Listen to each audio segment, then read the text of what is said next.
Madame, mademoiselle, monsieur, je suis très heureux de vous retrouver à notre émission d'aujourd'hui et je vous remercie pour votre fidélité à nos productions. Aujourd'hui, nous allons parler de l'islam, de son passé, de son présent, de son avenir. Je vous retrouve dans un instant avec mes invités.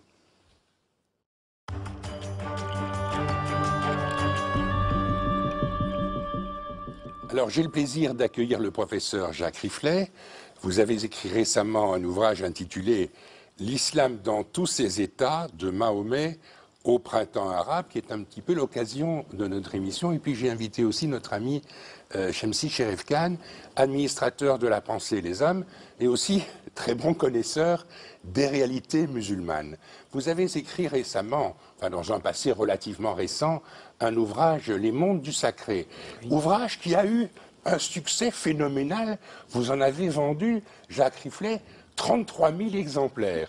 Alors vous essayez de refaire le même coup avec cet ouvrage-ci? Question impertinente. Oui. Je le souhaite évidemment. Mais en réalité, ce qui m'a amené à écrire le deuxième, c'est le succès du premier. Parce qu'au fond, on vend un livre parce que le public est intéressé. Oui, c'est un gros livre. C'est donc qu'il faut être très intéressé pour acheter une brique comme celle-ci ou comme étaient Les mondes du sacré. Oui, la première faisait 800 pages. Mais en réalité, le public a répondu de façon tout à fait étonnante. Je crois que le public a un besoin de comprendre ce qui se passe dans le monde. Les médias sont obligés de parler d'un tas de choses et ne sont pas assez précis, ne vont pas assez loin. Et donc, dans un certain sens, ils assistent à des conférences. Et voilà, au hasard de ces conférences, au hasard des émissions, eh bien, finalement, je me suis rendu compte qu'il y avait un succès tout à fait étonnant. J'ai donc tenu à écrire le deuxième livre, L'islam dans tous ses états. Dans le premier livre, il y a, somme toute, 14 religions comparées, plus la politique, plus aussi l'ésotérisme, la franc-maçonnerie, la laïcité. Ici, les 65 pages de l'islam sont devenues 688 pages. Mais c'est un livre que je ne veux pas du tout événementiel. J'entends par là que le premier livre est un ouvrage de référence, qui au fond est un peu immobile dans le temps, ce sont des religions, et chaque fois qu'une édition est, disons, en quelque sorte remise sur la lecture de mon lecteur, ça veut dire à ce moment-là que vous avez... Oui, c'est ça, 40 pages changent vers la fin du livre. Ici, par contre, il y a 350 pages qui parlent du passé et de l'actualité depuis Mahomet jusqu'au printemps arabe. Puis il y a 300 pages sur le printemps arabe. Mais attention, le printemps arabe ici est considéré comme une conséquence, comme des exemples des 350 premières pages. En quelque sorte, si le lecteur lit ce livre, il doit pouvoir décrypter l'avenir. Il devient un spécialiste de l'islam. Et vous êtes un spécialiste de ces questions puisque vous êtes juriste, vous avez enseigné le droit, vous avez enseigné les relations internationales et aussi l'histoire des religions. Oui. C'est un sujet que vous connaissez très bien, vous avez consacré plusieurs travaux à cette question. Oui. Alors, votre ouvrage est sous-intitulé, le sous-titre est « De Mahomet au printemps arabe ». Donc vous partez, j'imagine, des origines de l'islam oui. pour arriver à la situation présente et peut-être tout à l'heure, évoquons-nous la situation future. Mais pour vous, qu'est-ce que représente l'islam de manière générale si on le compare au christianisme, au bouddhisme, au judaïsme? Qu'a-t-il de spécifique l'islam? En réalité, ce qui se passe, c'est que dans le passé, l'islam fut un phare de culture. Notre empereur Justinien, en 1624, a interdit au christianisme de rechercher des sources étrangères. Ainsi, rappelez-vous le film Le nom de la rose ou le livre d'Umberto Eco, où vous avez Sean Connery qui risque l'inquisition parce qu'il feuillette un livre grec. Par contre, l'islam arrive au 7e siècle après Jésus-Christ. Il se fait, lui, complètement ouvert sur l'hindouisme, sur le bouddhisme et sur Byzance. Il va donc recréer la source grecque. Averroès va évidemment s'intéresser à Platon, à Averroès, d'autre part, à Platon et à Aristote. D'autre part, vous avez la science qui se met à fuser, en ce sens que les musulmans ont été chercher les chiffres hindous qui transforment en chiffres arabes, l'invention du zéro, la médecine avec la dissection des corps, bref, de l'algèbre, un peu de trigonométrie et même l'astronomie. D'autre part aussi, ce qui se passe, c'est que vous avez une éthique qui s'éveille. Je prends le cas de Richard, Cœur de Lion, qui se trouve sous les murs de Saint-Jean d'Acre et il est très malade. Saladin l'apprend, il envoie son meilleur médecin soigner Richard Cœur de Lion. À peine celui-ci est-il remis que la guerre reprend. Vous avez Godefroy de Bouillon qui prend Jérusalem et il tue évidemment tous les Coptes qui ne sont pas papistes, il tue tous les Juifs, il tue tous les musulmans. Un grand humaniste, ce Godefroy de Bouillon. Vraiment. Et quand Jérusalem est repris par Saladin, celui-ci dit aux Juifs où est parfaitement resté, moyennant un petit impôt, aux chrétiens, même chose. Si vous avez envie de rentrer chez vous en Europe, ce n'est pas difficile. Ma garde personnelle vous assurera votre sécurité jusqu'à la côte où j'ai réquisité des bateaux italiens pour vous transporter jusqu'en Europe. Où est le barbare? Les barbares, c'est nous. Je crois que dans toute phase religieuse, comme dans toute phase laïque, il y a des excès à certains moments donnés, et il y a d'autre part aussi, à d'autres moments donnés, des ouvertures, des générosités. Ce qui va, au fond, affaiblir l'islam, eh bien, c'est d'abord les croisades. Ces croisades, ce n'est pas seulement aller sauver, évidemment, le tombeau du Christ, c'est aussi Pise, Venise et, je dirais, Gênes, qui veulent rouvrir la route de la soie. Donc, ils paient les croisades. Ce sont les cadets de famille qui, pour obtenir de nouvelles terres, s'en vont sauver, n'est-ce pas, les terres du Christ. Ce sont aussi les affranchis, les paysans qui sont affranchis lorsqu'ils participent aux croisades. Une immense opération de rapine et commerciale. Ensuite, il y a Charles Quint et Philippe II qui s'emparent de la Méditerranée, en battant entre autres les Turcs à l'épante. Fin du commerce pour les musulmans. Ensuite, la colonisation, qui a été extrêmement sévère. La prise du Maghreb par les Français a coûté beaucoup de sang. D'autre part, Mussolini a attaqué au gaz moutarde les Éthiopiens. Ce fut affreux. Donc, ce que l'on dit souvent, c'est que les musulmans, en général, n'ont pas connu, comme les Occidentaux, la révolution industrielle. Voilà. Au fond, c'est un petit peu ça, qui leur a manqué pour se développer. Voilà, exactement. Et donc, ils vont se retrouver avec une perte colossale de vitesse par rapport à l'Occident qui s'emballe et fait du commerce et parvient à la haute technicité. Nasser va tout changer. En 1954, Nasser se dit « je vais réveiller l'islam ». Président de l'Égypte. Président d'Égypte. Il va s'emparer du canal de Suez et demander à Khrouchtchev de l'aider pour faire le barrage d'Assouan pour obtenir de l'électricité. Cela dit, ce pauvre Nasser va se trouver devant la technicité occidentale, c'est-à-dire perdre la guerre de, tout simplement, pas lui, enfin il était quand même un colonel à l'époque, la guerre de 48, de 49, de 56, de 67, de 73. Et d'autre part aussi, vous avez Saddam Hussein, la 4e armée du monde équipée par nous contre l'Iran, qui va perdre en quelques jours la guerre contre les Américains, avec des missiles envoyés de la 5e flotte d'un côté. Kadhafi va recevoir sur la tête, si je puis dire, 166 missiles envoyés par l'OTAN depuis la flotte américaine. Impossible de résister à la puissance américaine et à la puissance israélienne. Donc le repli sur Dieu. Le repli sur Dieu, et je dirais à ce moment-là, la seule solution pour eux, c'est de se sacrifier. Le terrorisme est une conséquence, en quelque sorte, de l'affaiblissement de la capacité technique de l'islam. Donc si l'islam, si les pays musulmans avaient connu la révolution industrielle, n'avaient pas été assujettis par le colonialisme, l'équilibre dans les forces du monde aurait été meilleur, c'est ce que vous semblez dire. Certainement, quand une misère s'installe, ou quand, je dirais, une humiliation augmente, on se réfugie chez Dieu. Donc les personnes se sentent, vous prenez le terme humiliation, les personnes se sentent humiliées. Évidemment. Vous ne parvenez absolument jamais à battre en terrain découvert, poitrine contre poitrine, Kalachnikov contre Kalachnikov. On ne parvient pas à battre les Occidentaux, qui sont toujours techniquement beaucoup plus puissants. Le refuge, c'est Dieu. Dieu agira, Dieu nous sauvera. J'aime si vous vouliez intervenir. Mais c'est un sujet extrêmement vaste et je suis admiratif des productions scientifiques de notre ami Jacques Riflet.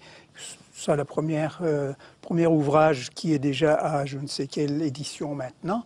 Je suis très fier d'avoir l'édition 2000, mais je pense qu'il est peut-être un peu dépassé, donc je devrais acquérir la dernière édition.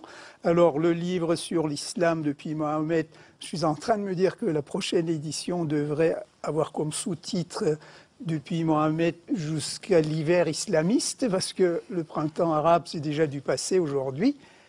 Et en écoutant avec beaucoup d'intérêt cette introduction de Jacques Riflet, je ne peux pas m'empêcher de me dire qu'au fond, c'est vrai qu'il y a eu la colonisation à un moment donné, mais en même temps, au sein du monde musulman, notamment dans l'Empire ottoman, mais en Égypte qui était déjà indépendante par rapport à l'Empire ottoman, il y a eu des grands courants réformateurs dont l'enjeu était de moderniser l'islam.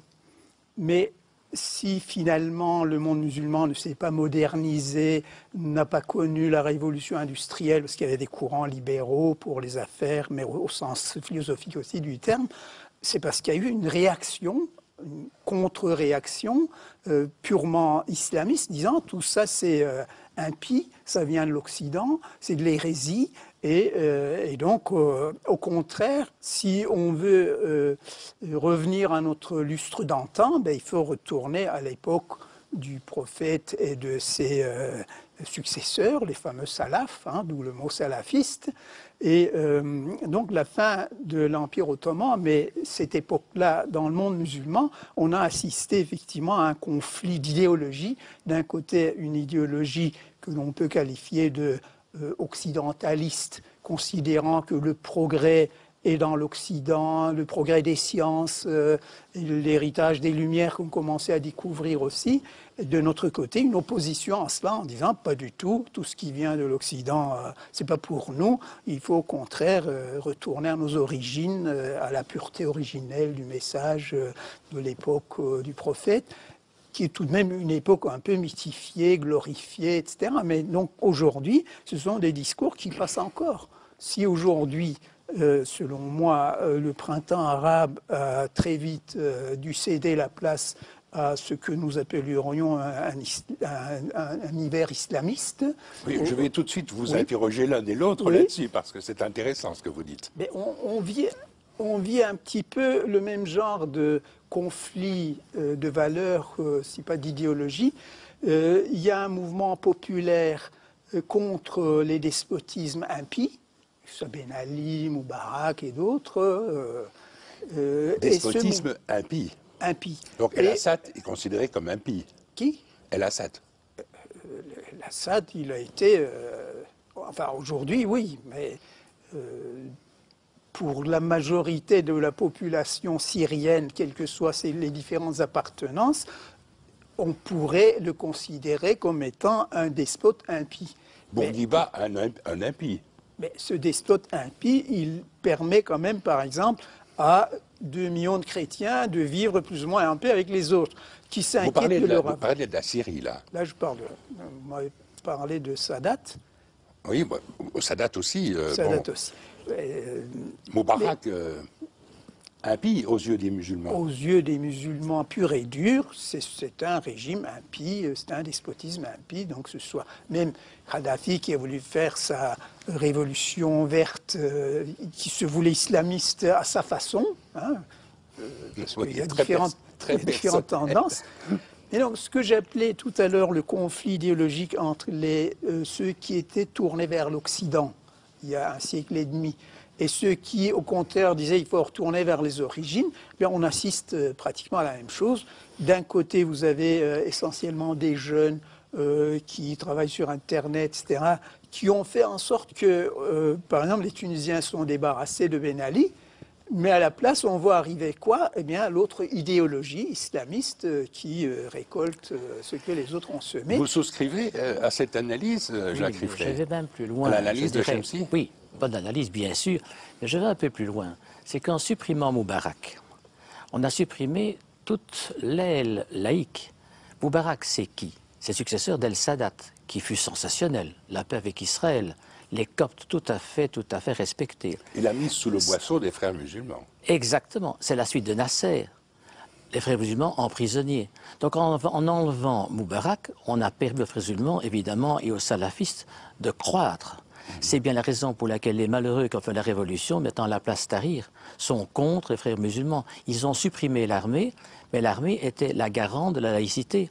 Exactement un petit peu comme en Turquie, hein, exactement. Où l'armée était la garante de la laïcité. D'ailleurs, M. Morsi, le président égyptien, a copié M. Erdogan. Il a éradiqué l'armée. Vous avez actuellement en Tunisie, pardon, excusez-moi, en Turquie, vous avez à peu près 360 officiers supérieurs en prison pour 12 à 20 ans. Ce sont les laïcs de Mustafa Kemal.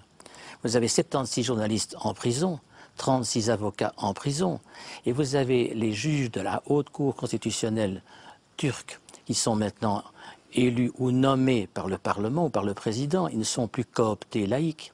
Et bien Morsi a fait la même chose. Il a éradiqué l'armée, il a tenté de, en quelque sorte, dominer le judiciaire qui vient de le rattraper. Les élections ont été supprimées.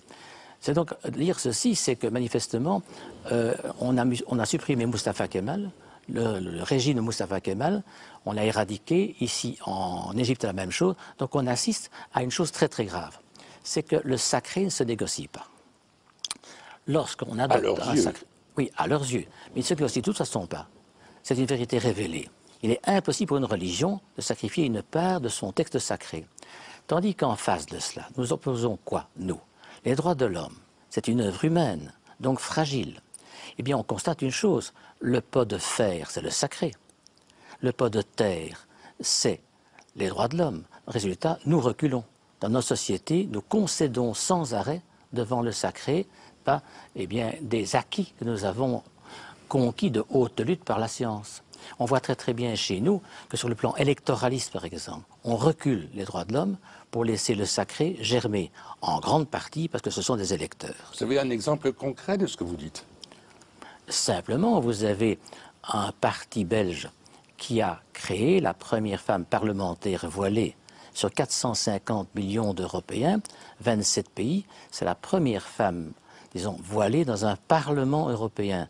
Mais M. Erdogan, à Istanbul, a fêté cela avec un feu d'artifice. Lorsqu'elle s'est mariée à Istanbul, tout l'AKP était présente. Mais c'est un parti un peu clérical, hein, ce parti qui a proposé ou qui a accepté cela. C'est un parti qui est marqué aussi par la religion, malgré son étiquette. Hein.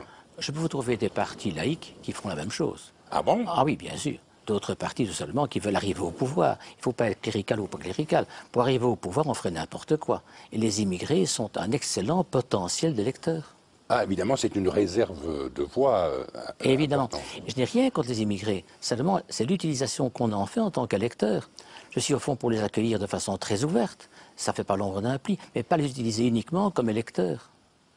Donc, au fond, certains manipulent ces immigrés. C'est clair.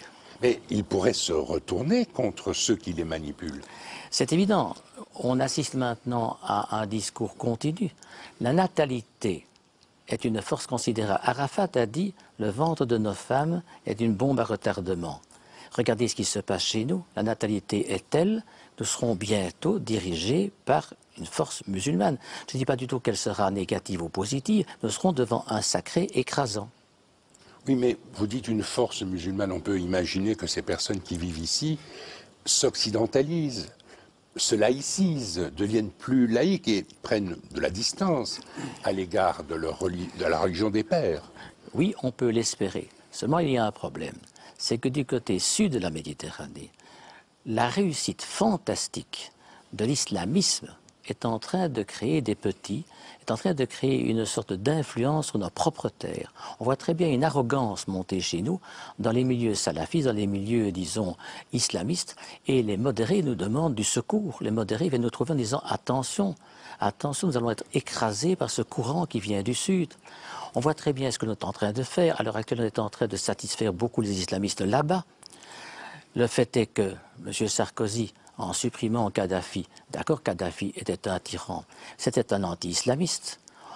Le président Traoré du Mali a dit « attention, vous supprimez Kadhafi, les frontières vont devenir poreuses et le Mali, que va-t-il devenir ?» Le deuxième président se bat maintenant contre les erreurs du premier. Nous sommes bien d'accord. On va supprimer Bachar el-Assad. Bachar el-Assad, eh bien, il protège 2 millions de chrétiens. Il protège les sunnites qui sont relativement modérés. Ceux qui attaquent Bachar el-Assad, ce sont forcément les gens qui souhaitent répandre le printemps arabe du style égyptien ou du style tunisien ou du style arabe saoudien. Le Qatar est derrière, est en train de financer les rebelles contre Bachar el-Assad. Si Bachar el-Assad s'écroule, nous allons évidemment avoir en Syrie le départ de 2 millions de chrétiens et Dieu sait ce qui va se passer.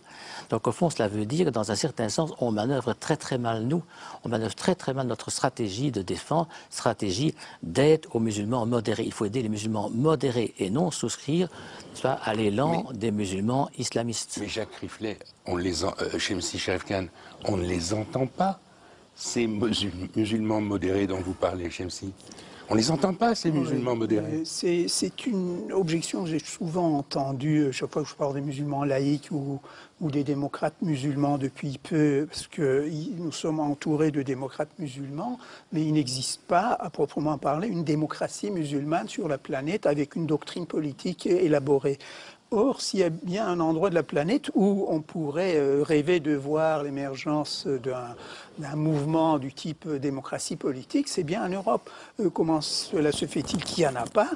Si les démocrates d'ici, en tout cas certains d'entre eux, vont négocier des accords politiques et électoraux avec les mosquées, on sait bien que la conception de l'islam dans les mosquées, c'est pas précisément ce qu'on pourrait appeler proche de la démocratie musulmane, parce que c'est pas dans leur culture, ça il faut reconnaître. Donc, vous disiez, avec le temps, il faudrait tout de même que les musulmans d'ici évoluent dans ce sens de. Il faut d'abord les aider à évoluer, les accompagner dans ce sens-là. Et donc, il est urgent que dans notre pays, les démocrates comme nous, quelles que soient nos convictions religieuses, philosophiques, nous déclarions très clairement solidaires des démocrates musulmans d'ici pour faire en quelque sorte la réforme de l'islam d'ici, pour faire en sorte de favoriser l'émergence d'un islam libéral et humaniste dans nos pays, pour commencer, un islam libéral et humaniste soustrait aux influences des théologiens, de la charia et du djihad, parce que le problème qui se pose en Syrie, au Maroc, en Algérie, enfin un peu partout, les problèmes avec les islamistes, c'est cette conception de l'islam dit englobant, un islam englobant, porté par les théologiens de la charia, qui sont aussi les théologiens du djihad. Écoutez, comment voulez-vous vivre avec ça dans une démocratie sécularisée, une démocratie libérale de pacification comme la nôtre? Eh bien, il est urgent de soutenir les démocrates musulmans d'ici, leur donner la parole, leur montrer qu'on est avec eux, et surtout montrer qu'en étant avec eux, on est quelque part contre d'autres, par exemple un parti islam qui veut imposer la charia ici, avec un discours très lénifiant du genre, le jour où nous aurons une majorité démographique et démocratique, et donc ils jouent le jeu de la démocratie, quoi. On est en train d'inventer... Oui, ils jouent le jeu en attendant que... Eh bien, on est en train d'inventer une démocratie islamique à la manière des islamistes, alors que le monde musulman ne connaît pas, n'a pas encore la chance de connaître la démocratie musulmane. Et donc, il est urgent de promouvoir une démocratie musulmane chez nous et de tendre la main aux qui alors démocrates s'exporterait vers les pays traditionnellement musulmans. Écoutez, oui. C'est un beau rêve. Oui. Est-ce que vous... C'est pas un rêve, c'est une urgence. Oui, je pense mais c'est une urgence. C'est pas réalisé pour l'instant, c'est pour ça que je dis que c'est un rêve. Il faut y travailler. Est-ce qu'on peut y travailler? Est-ce qu'on peut le faire? Moi, je dirais tout simplement que c'est la seule solution. Parce qu'il est trop tard pour ne pas passer par ce cap-là, non seulement, disons, efficace, stratégique, mais généreux.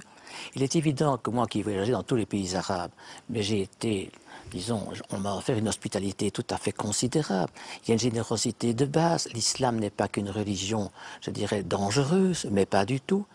Toutes les religions et toutes les idéologies peuvent devenir dangereuses. Un Pol Pot était, disons, un laïc pervers, un Staline aussi. Manifestement, ce n'était pas du tout des gens religieux. Vous avez le christianisme à l'heure actuelle qui est quand même plus ou moins fréquentable. C'est devenu fréquentable. Oui, bien, à cause de quoi? À cause évidemment de la science, des martyrs de la science, etc., à cause de l'époque des Lumières. N'empêche qu'il y a donc moyen de modifier cela. Or, ce fut une véritable honte. Le christianisme à une certaine époque, c'était Galilée, c'était Bruno, les bûchers, la Sainte Inquisition. Donc, ça veut dire que le passé peut très bien signifier quelque chose, mais le présent peut être amélioré. On peut très bien améliorer l'islam en leur apportant une confiance, une réciprocité. Le mot, c'est la réciprocité. Nous ouvrons notre cœur à eux, ils ouvrent leur cœur à nous. Et je crois que le monde peut être sauvé si dans chaque camp, les modérés, en quelque sorte, jugulent ou calment les excessifs, et les modérés se donnent la main. C'est possible. Mais seulement ça demande un tout autre travail que l'électoralisme, un tout autre travail qu'un calcul froid. Et je dirais à court terme, se faire élire, et après ça, les enfants et les petits-enfants subiront le résultat de cet échec à longue échéance. Donc il y a des modérés dans ce monde-là. Certainement. Et en particulier, dans nos pays occidentaux, il y a des musulmans modérés Mais je qui ne participe, souscrivent pas. je participe à un circuit de Oui. sécurité dans une commune. Tous les musulmans modérés, tous les commerçants viennent nous trouver en disant « Mais faites quelque chose, les mosquées nous assaillent ». Mais vous n'êtes pas parmi les musulmans. Quand on dit vous faites quelque chose, vous devriez répondre peut-être, mais vous-même faites quelque chose. Non, les modérés disent si on ne met par exemple, on ne met pas sur la tête de nos filles éventuellement un voile, notre vitrine de notre épicerie Sera cassé. sera cassée. Donc il faut faire plus de choses pour surveiller ce qui se dit. Nous avons peur des autres. Vous devez nous aider. On ne demande pas mieux d'aller vers vous. On veut être calme. Il y a un monde incroyable de musulmans à Bruxelles ou ailleurs en Belgique ou en France. J'adore la phrase d'ailleurs d'un président français qui a dit « Je suis contre un islam en France, je suis pour un islam français ». La nuance est là. C'est une fort belle formule. Mais je vous remercie l'un et l'autre pour votre participation à notre émission d'aujourd'hui. Je rappelle, Jacques Riflet, que vous avez écrit, vous venez d'éditer un très gros livre intitulé « L'islam dans tous ses états, de Mahomet au printemps arabe », et vous avez mis « printemps arabe » au pluriel. Oui. Madame, mademoiselle, monsieur, merci beaucoup pour votre attention.